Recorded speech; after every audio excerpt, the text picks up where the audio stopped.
We picked this chapter up the way that we left it off last week. Luffy was about to fall in the water with Chopper and Bonney now. Bonney made her appearance. They're all about to fall. Luffy is flying away with Bonney and Chopper, and Bonnie's trying to warn the Straw Hats, but the Straw Hats can't seem to comprehend what she's trying to tell them until they eventually realize, oh, she said look down. And sure enough, they look down, and it looks like a big-ass motherfucking Jaws that's right below them. And I'm just here thinking, oh, God, here we go again. It's about to be like Laboon all over again. Luckily for the Straw Hats, the Sunny is too gangster of a ship to be eaten by something like this. So they managed to dodge it and get out the way. And this shark is no ordinary shark. It's made of metal. It's definitely a robotic shark. And the Straw Hats just keep seeing more trouble from here because, of course, Luffy fell in the water with Chopper and Bonney. Everyone being devil fruit users right there. So Jinbei sees this, and the goat that Jinbei is, he's like, all right, I got to jump in that bitch now. Frankie, take the helm and steer the ship over to us. So he jumps in that bitch, and he goes to save them. Now, this shark is not making it easy at all for the Straw Hats. Frankie uses rabbit screw propeller for the Sunny, and the fucking shark just launches its missiles right at the Sunny and blows it up. So now everyone is in the air, and everyone's falling and shit. Now Jinbei has to continue being the hero, so he has Luffy, he has Bonney, and he has Chopper. He returns to the surface, but then realizes the shark is still on his ass as he blows a cannonball towards him and Luffy and everyone else. So he dives deeper underwater just in time. And unfortunately for the shark, at first I thought this was Frankie, like some kind of robotic underwater suit that he has, but it's some random person that just one-shots the shark. It's a really cool suit too. And before he even did this, the Sunny was actually upside down underwater, and that left all the Straw Hats pretty much drowning underwater for those who can't swim. So you have Brook all messed up. I don't know why God Usopp was unconscious. His godly power should make him just walk on water for all I care. After that, we get to a nearby island, G14 Naval Base. And we see Tashigi once again, Navy HQ Captain. It feels good to see Tashigi again. I could be wrong. The last time I remember seeing Tashigi was when she was taking off after Punk Hazard with all the children, the really big children, and we see them again too in the next panel. And apparently they're getting smaller and smaller. They're shrinking quite a bit. Whatever treatment they're using on these kids is definitely working, and is way better than whatever the fuck Caesar was doing to these kids. Introducing G14 Commander Vice Admiral Dahl. She starts talking to Tashigi, asking if she could do anything about Helmeppo, because as you guys know, Helmeppo's boy, our boy Kobe, he just got kidnapped by fucking Blackbeard. So I can imagine he's freaking the fuck out right now. And we find out right here that Helmeppo is actually Navy HQ Lieutenant Commander in Sword. And we see somebody new, I believe. Her name is Hibari, and she's the Navy HQ Commander of Sword. After her, Navy HQ Rear Admiral of Sword, Prince Gruss. And basically what's happening right here is Helmeppo and Hibari, they're both begging to go infiltrate, or not even infiltrate, just go straight on assault Blackbeard's island, Hachinosu. And they're like, bro, are you crazy? That's an emperor's turf. We'll be swarmed by pirates if we stick our noses into that beehive. I agree, though. I completely agree. Yeah, Kobe's kidnapped right now, but they have no idea what they're going to be walking into, especially when it comes to Blackbeard. So it's better to play it safe. Helmeppo suggests to deploy the Seraphims, the new weapon that we saw from the world government that pretty much looks like Warlord clones. And he's saying, Egghead's so close to us. We can do this right now. But this is still a no-go. Even Prince says, we still can't even get a hold of Drake right now. I low-key can't wait till we see Drake again actually go back to Sword and report everything that he's seen on Wano. Back to Luffy's group. We got Luffy, Chopper, Jinbei, and Bonney. And Luffy has no idea who the fuck Bonney is. He could care less. He doesn't recognize him from one of the worst generations. And Bonnie's like, yo, we were both on Sabaody 2 years ago. Luffy is just surprised, and he's so happy-go. He's like, oh, yeah, you're a part of that, too. And then we see this panel of Bonney. Yep, I know some of you guys are fiending over this panel, so here you go. And Bonney doubts Luffy. The way that he is and so carefree, she's like, yo, are you even an emperor? And she starts asking the question, like, what's the deal with your wanted poster, too? I thought your hair was white.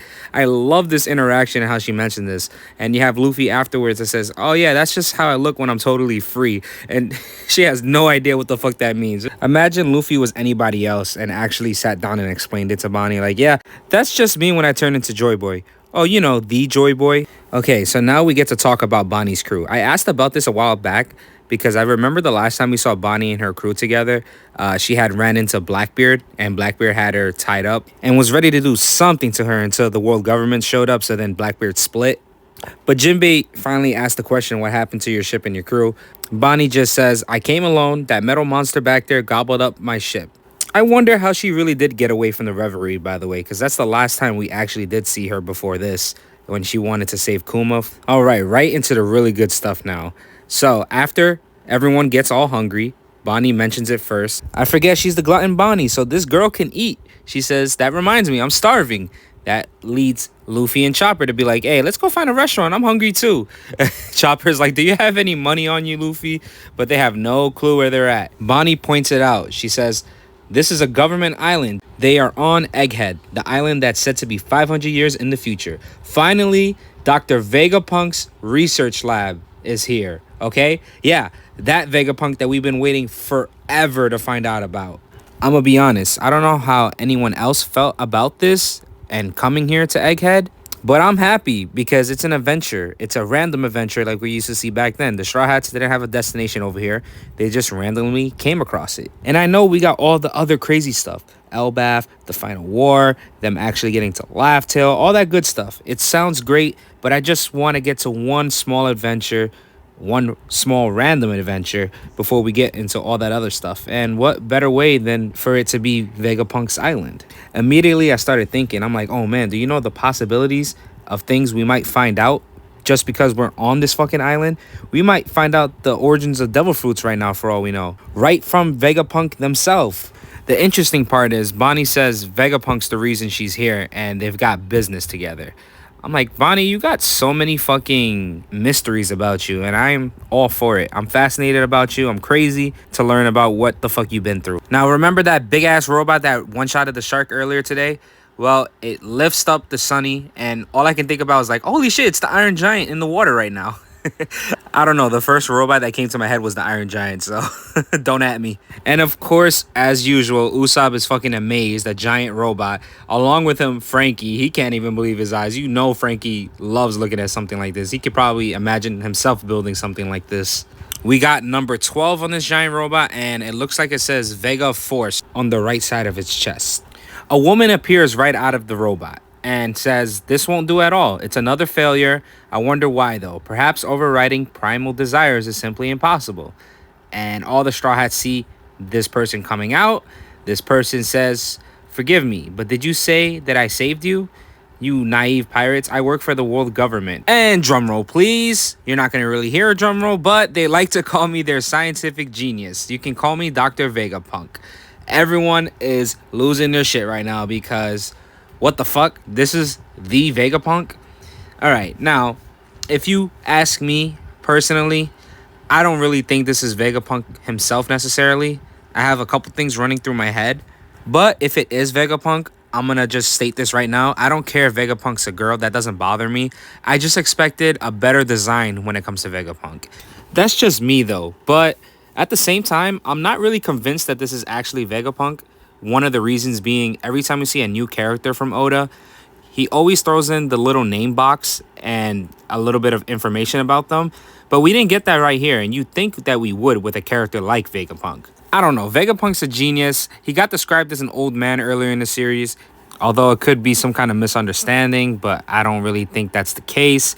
I'm thinking that it could be an experiment from Vegapunk. Maybe some kind of robot that he has. He has multiple versions, so there's multiple Vegapunks. Because as you see on this quote-unquote Vegapunk's chest, there's the punk number 2. So maybe she's the second one. I don't know, man. I gotta wait and see. How are you guys feeling about Vegapunk if this actually is Vegapunk? Do you guys fuck with it? Do you guys not like it? If you don't, why not? I'm just excited for the stuff we're about to find out, so we're just gonna have to wait.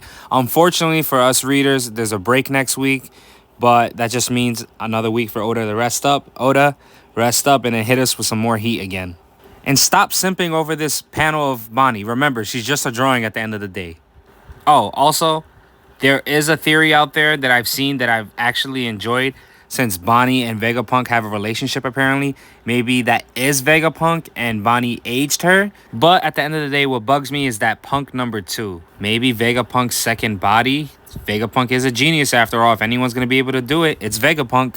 If you guys enjoyed the video, like, sub, comment, all that good stuff. I love you guys. Appreciate you guys for watching. I'll see you on the next one.